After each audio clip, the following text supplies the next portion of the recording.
The oldest and simplest known inventions that humans have created are stone tools, which are about 2.6 to 3.3 million years old. And then, around 1.8 million years later, the fire that helped humanity to finally move from chaos to control. And today, we're about to show you 7 inventions that not only shaped how people lived, but absolutely changed what it even meant to be human. Number 7. Acheulean hand axe. Now, these stony things might not catch your eye right away, and honestly, that's what makes them so easy to underestimate. But this is one of those moments in history where something quiet ends up changing everything. Before anything like weapons or organized hunting, early humans needed a way to deal with food, like cutting meat, breaking bones, and getting to the marrow. The Acheulean hand axe shows up around 1.7 million years ago at Kokosile in Kenya. And what stands out isn't just the tool itself, but the thinking behind it. Someone didn't just grab a rock, they shaped it. They had a result in mind before they even started. What's almost strange is how long that idea stayed in place. For well over 1 million years, right up to around 450,000 years ago, the basic design kept appearing again and again. Different hands, different generations, but the same approach. Now, that kind of consistency doesn't happen by accident. But even that story goes back further than most people realize. In 2011, near Lake Turkana, a team led by Sonia Harmond found something unexpected at a site called Lomekwi 3. What they found pushed toolmaking back to about 3.3 million years ago. That's earlier than any known human species. 149 stone tools were uncovered, and they weren't random pieces. They had been worked, shaped, and used. And the question that follows is still hanging there. Who made them? Well, there are 2 possibilities. The one, Australopithecus made them, and the other, Kenyanthropus. Or the third, maybe something we haven't even identified yet. Those earlier tools were simpler, more about striking and breaking than careful shaping. But they still show intent. They show hands learning, experimenting, and figuring ancient things out. Number 6. The invention that changed agriculture. There are a few things that sum up the human experience as much as our relentless need for invention. It's one of the basic things of our nature. And this invention didn't just make life easier. It quietly rewrote how entire societies worked. Farming had already begun thousands of years earlier. People were growing crops, settling down, and building communities. But it was pretty slow work. Everything depended on human hands, digging into small patches of land with simple tools. Progress existed, but it was limited. Somewhere around 5000 BCE, that started to shift. The plow was invented, likely first appearing in the ancient Near East. By around 2300 BCE, you can already see it clearly in places like Egypt and Assyria. Images show oxen pulling wooden plows across dry soil while farmers guide them forward. It doesn't look cool, but the impact was massive. Once animals were used to pull the plow, the scale changed overnight. A single farmer with oxen could work land that would have taken many people before. Fields grew larger, harvests grew bigger, and then for the first time in history, people weren't just surviving off what they grew, they had extra. Researchers like Amy Bogard from the University of Oxford and Samuel Bowles have pointed out something most people don't think about. The plow didn't just increase food production, it changed the balance between people. Because of it, land became more valuable than labor.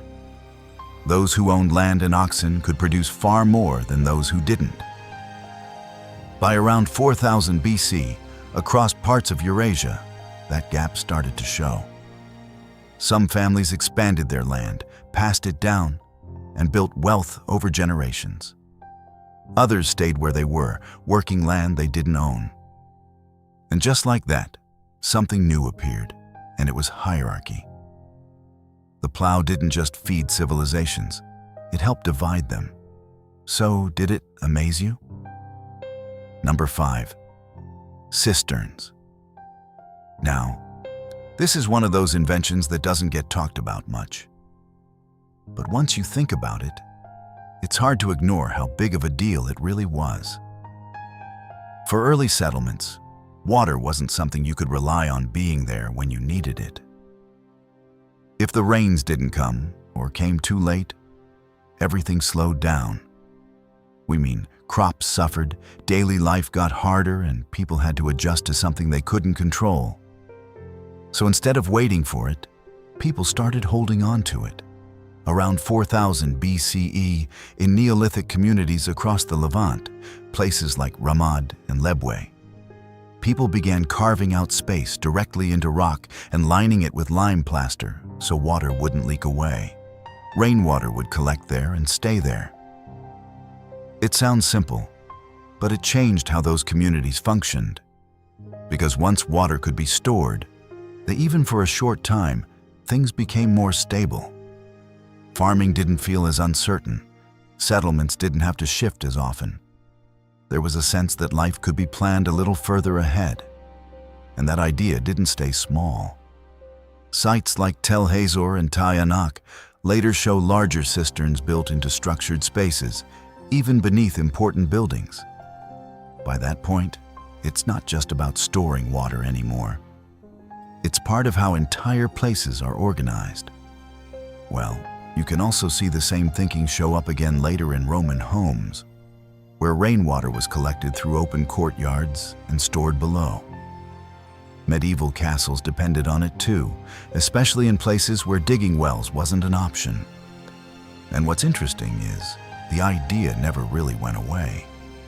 Even today, cities like San Francisco keep underground cisterns as backup water systems, holding massive amounts just in case something goes wrong. But the real shift happened right at the beginning. Number 4. The ancient metal tools. Without a doubt, metal is one of the strongest and most durable materials. But have you ever thought about when it actually first came into human life? And stranger still, the first metal people noticed was not iron or bronze or even copper. It was gold. That sounds absurd at first, because gold feels like the least practical of the bunch. But early humans did not discover metals by usefulness. They discovered them by luck. Gold, silver, and copper could all appear in nature in native form, lying there without needing to be smelted first. Gold came earliest because it was easy to recognize, easy to shape, and almost hard to destroy. It did not rust, did not darken, and when sunlight hit it, it demanded attention. Then, copper changed all. Unlike gold and silver, it could do real work. Once people learned to heat copper ores like malachite and azurite in kilns, probably sometime in the 5th millennium BCE, metals stopped being simply decoration and started becoming power. Then came tin and bronze, and that was the real leap. Bronze was stronger, sharper, and far more dependable than copper, but tin was rare. That scarcity pushed long-distance trade across regions like Mesopotamia and Anatolia, tying mines to fertile river valleys and helping the first kingdoms rise where those routes could be controlled. And later, when iron spread after about 1200 BCE, metal stopped belonging only to the rich. It became the backbone of entire civilizations. Without this thing, civilization wouldn't be possible. We're number 3. The calendar. The invention of the calendar was important for human civilization, not because it helped people count days, but because it finally gave them a way to stay ahead of time instead of chasing it. Before that, everything depended on the sun, the moon, and the seasons. That was enough when life was mobile. But once farming became central, guessing wasn't good enough anymore. One mistake in timing could cost an entire harvest. Some of the earliest attempts go back surprisingly far. At Göbekli Tepe, around 10,000 BC, markings suggest people were already tracking lunar cycles. Then, at Warren Field in Scotland, around 8,000 BC, a series of pits aligned with the moon shows a more deliberate effort to follow time through repeating patterns. But by around 3,100 BCE, things became more structured. The Sumerians divided the year into 12 lunar months, each lasting 29 or 30 days. The Egyptians refined it further, watching the rising of Sirius to predict the Nile's floods. The Babylonians later adjusted their calendar by adding extra months to keep everything in sync. And that's where it all changes. Time stops being something you react to and becomes something you organized your entire life around. Number 2, the invention that laid the groundwork. Well, we don't know exactly when or actually who invented it, and that's probably because it didn't happen all at once. It feels like something people slowly figured out over time, without even realizing how valuable it would become. For most of early human history, clothing wasn't really made. People used what they had, like animal skins, fur, or bits of plants. Whatever could be wrapped around the body to deal with the cold or heat. Anthropologists place it somewhere between 100,000 and 500,000 years ago. It was basic, but it worked. Then, somewhere along the way, people started getting better at it. Around 30,000 years ago, bone needles showed up. Well, not random pieces, but tools shaped for stitching. That means people weren't just throwing things over their shoulders anymore. They were adjusting, fitting, and trying to make things sit right. And then there's something small but strange. The Venus of Lespug, about 25,000 years old. It's just a carved figure, but around the waist, there's what looks like a skirt made from threads. It's something woven. The Venus of Brasempui hints at similar details. And that's where cloth starts to feel real, as it likely came from earlier skills like basket making, taking fibers and crossing them in a pattern. Once that idea clicks, it doesn't stay limited. You get bags, mats, bedding, and even early footwear.